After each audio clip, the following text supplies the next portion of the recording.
What's up guys, welcome back to our channel How to Guide.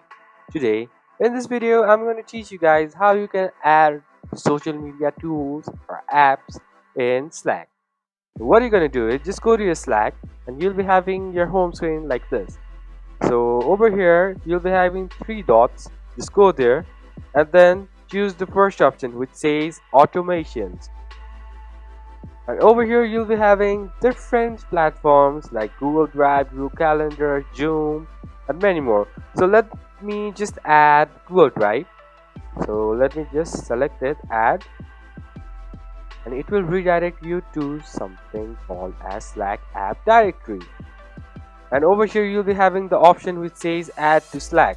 Just press it and then just choose allow. Just read it guys. And it will ask you to sign in and continue it, allow it,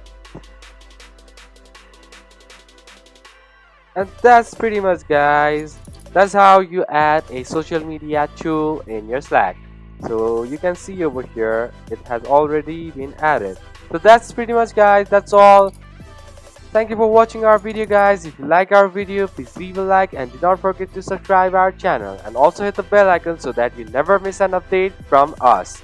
And also comment down for more reviews and more contents like this. I'll see you guys again in our next video. Stay safe guys. Thank you for watching.